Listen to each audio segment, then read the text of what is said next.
Reka nsubire ndabaramutse mwe banywanyi mukurikira imboneshakure yacu ari nayo yanyu Shiramatsiko TV.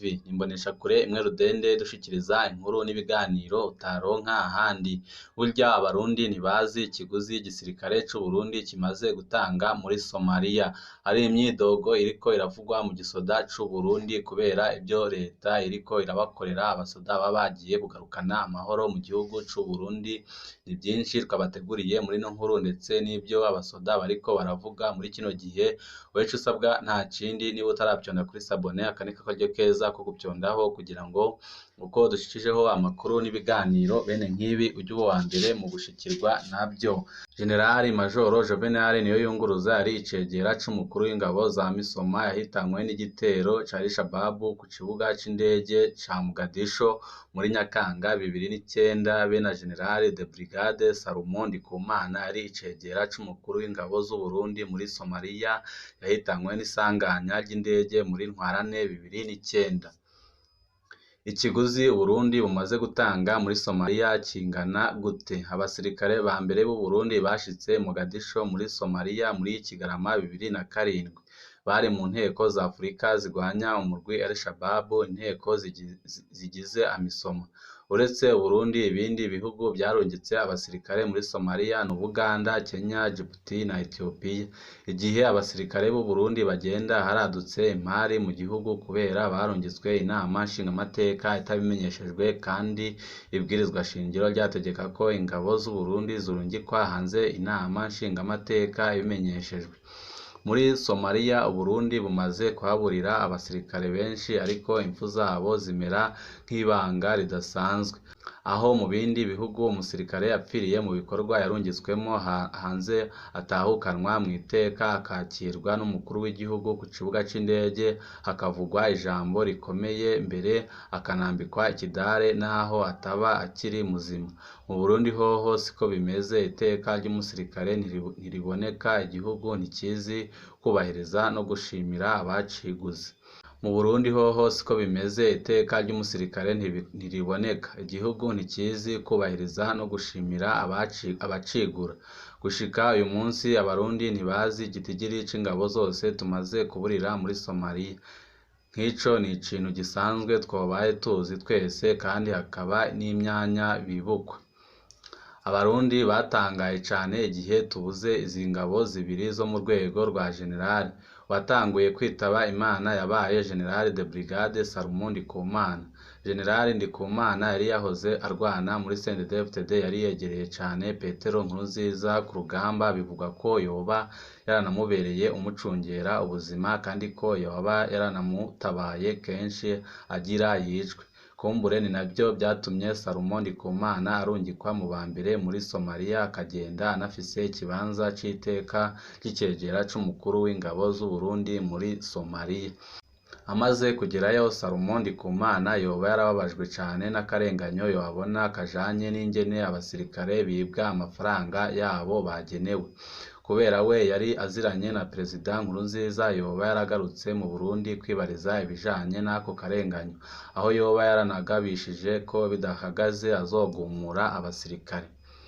Asubiriye inyuma ntiyashitse. Indege imujanye n'abandi basirikare babiri, Koloneli Emmanuel Nayubu na muganga Kapiteni Nkurunziza, yaguye mu kiyaga ca Victoria mu Buganda kuwa 9 Ntwarante 2009. Ibiziga byabo byaratahukanywe. Umukuru w'igihugu ntiyigeze aja kubyakira, kandi ntiyigeze aboneka mu muhango n'umwe wo kubasezera no kubashingurana iteka. Nta n'ijambo yigeze abavugako.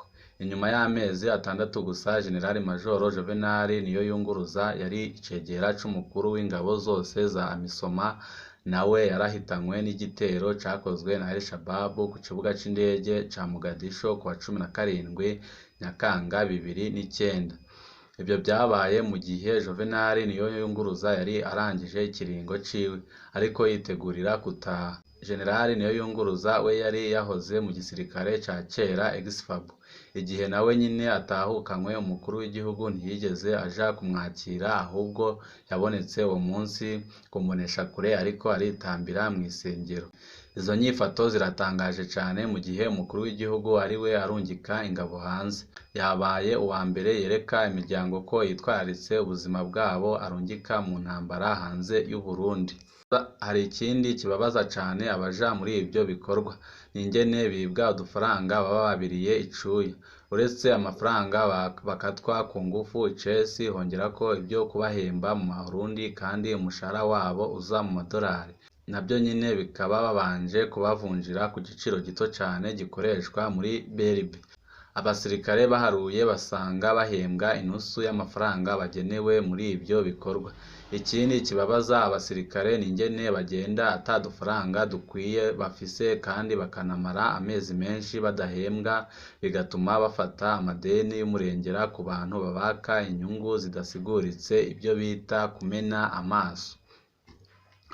Kuri iyo myidogo ijanye n'imishahara hongera ko ibikoresho bidakwiye, inkoho zishaje canke zidakora, imodoka zidakwiye n'ibindi. Ni nabyo bikunze gutuma abasirikare bahapfira iyo batewe, kuko hari aho bagera kwivuna bagasanga inkoho zabo zaramaze gusaza zitagikora. Ibyo bikamera gutyo kandi izo nkoho zose zikoswe. Amafaranga zimaze imyaka zirihwa yabaye yaraguze izindi nyinshi kandi nziza. None amafaranga ya misoma aja hehe? Iki ni ikibazo gikomeye cyane. Uburundi bukura amafaranga menshi cyane mu bikorwa byo kukurondera amahoro muri Somalia. Hari amadolari 200 akatwa buri musirikare wese buri kwezi, mu gihe Uburundi bwagiye buraba bufiseyo abasirikare barenga 5,000. Aho Uburundi buharonkera imiliyaridi zirenga 20 buri mwaka.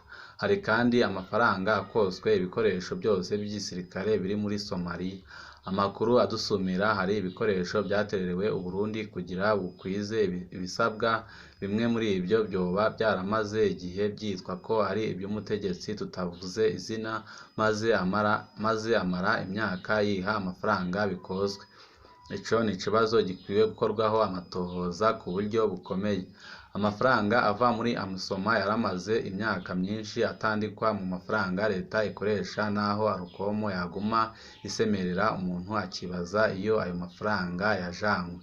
Muri 2014 Arukomo yari yamirije umugambi wo kugura indege irerura umukuru w'igihugu hakoreshejwe mu buryo bunyegeje amafaranga ya Amisoma be n'amafaranga yoba yatanzwe n'ishirahamwe ryacukura ubutare. Ibyo byatumye ibiro by'umukuru w'igihugu biva mu gacerere biremeza ko indege koko yaguzwe miliyoni 8 z'amadolari, ariko ico gihe umuvugizi w'umukuru w'igihugu Leonidas Hatungimana yaranse kugira ico avuze ku bijanye n'iyo amahera yavuye. Yogira ati nzobishura nitubona iyo ndege. Nta nkeka Leonidas Hatungimana yari yamaze kubona ko harimwo amanyanga. Bukeye kabiri umuvugizi wa leta Filipo Nzobonariba yamenyesheje ko indege yarishwe n'abagenzi b'u Burundi. Ikinyoma gikomeye cyane.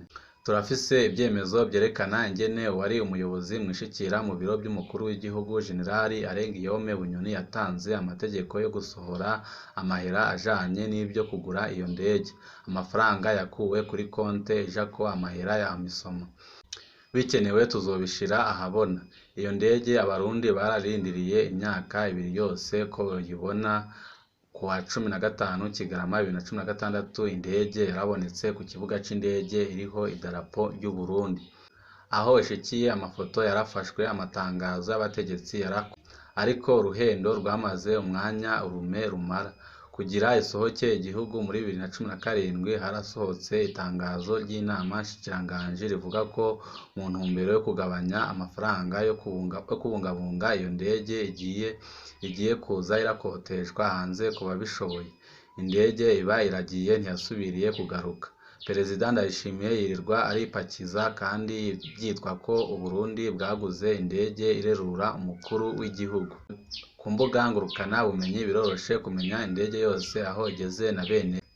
Amashusho yayo yerekana ko iyo ndege itakiriho ibimenyetso by'u Burundi kandi ko itakiri n'iya leta y'u Burundi.